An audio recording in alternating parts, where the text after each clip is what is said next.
Am I looking at you or am I looking at the camera? I'm going to stand over there. Our vision at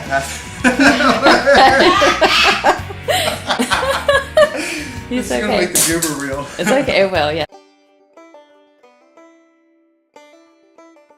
Yeah, so when I was 16, I was going through a lot of struggles personally with drugs and alcohol, and somebody from the church, I was at Perimeter Church at the time, and somebody got me connected with Ryan Stringfield. So Ryan and another one of our staff members kind of filled in as a role of mentor, and really just discipled me and spent a lot of time with me and stuff. So I've been active with Pathways on and off for the last 10 years as a student and also as a leader. So It's been a really great organization for me to be a part of.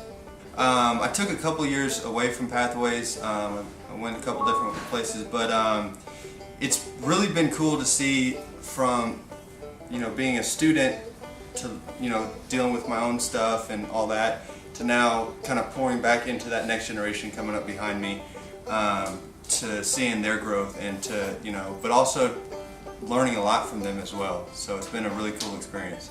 I really like seeing the growth in the, not only for them personally, but also in the relationships among the group.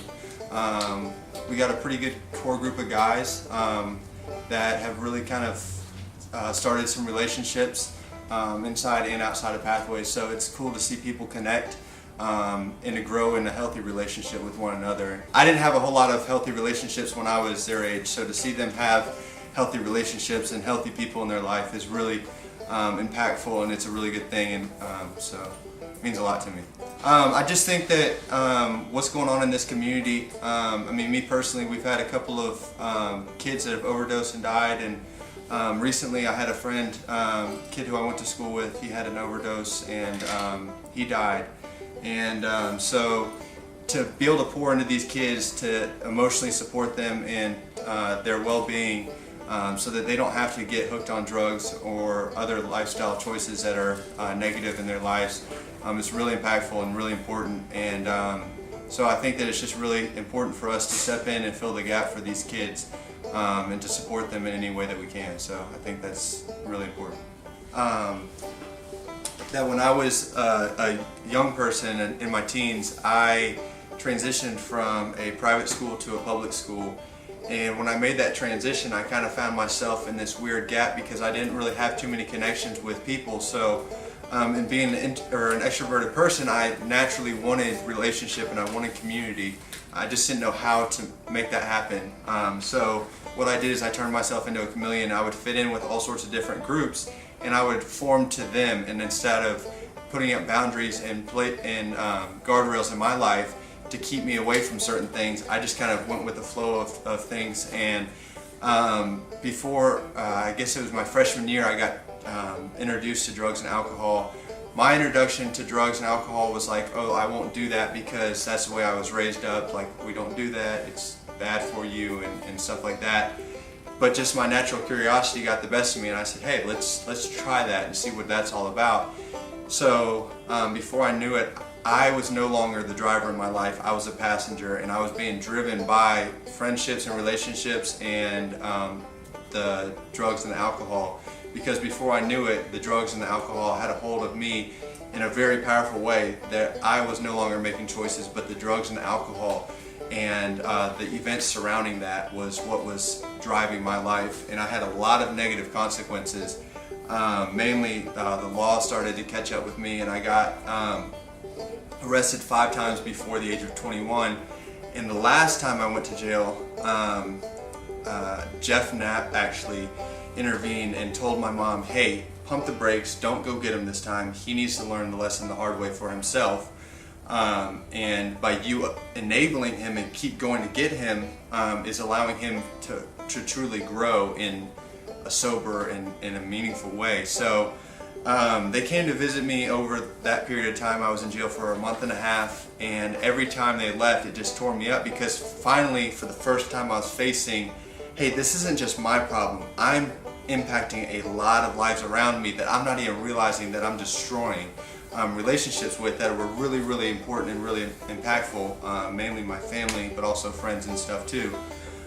So the last time my dad came to visit me, and they came often, which meant a lot to me at that time because obviously I was isolated from the world that I knew, but he asked me this question, which stuck in my mind. He said, "Nathan, you've been trying it your way for a very long time." Because up until that point I had been using drugs and alcohol for probably about 5 years.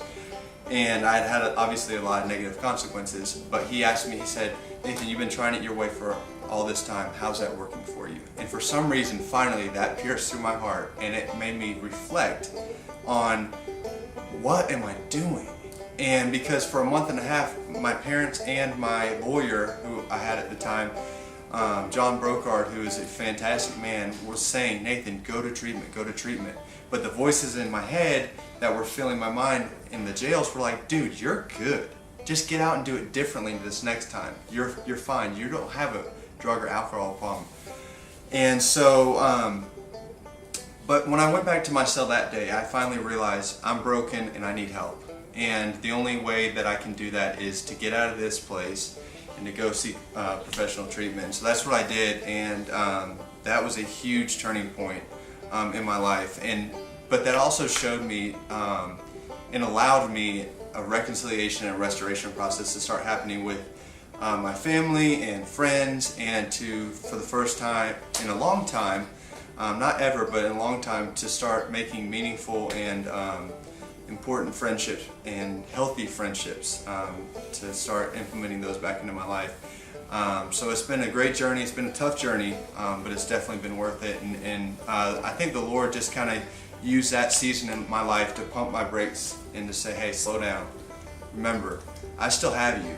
You've been running away from me for a while, but I still got you." So to bring me back into the family was really good. So using my story, I look at these kids as this is possibly them if they choose that lifestyle, and it breaks my heart, and it I don't want the enemy to have these kids. So at the end of the day, I want to show them that, look, there is that lifestyle, but this is where it's going to get you. It's not going to be the glitz and the glamour that they put on the TV screens and on the media and everything like that. But it's really a painful process, and it's really not the lifestyle that you want. Because that was the other question that somebody asked me. They said, look around you while I was in jail, and they said, "Is this the life that you want? You want to be coming in and out of places like this?" No. And ultimately, that's the conclusion I came to, that was not the lifestyle that I wanted. I wanted to have a lifestyle of meaning and purpose and fulfillment and joy. So ultimately, I chose to leave that stuff alone. So. I believe you should give the Pathways to Life, because at the end of the day, we're impacting and changing young people's lives. Our vision at Pathways to Life is to help build flourishing communities free from addictive cycles. Yeah, okay, do it one more time and do it slower. Okay. Okay?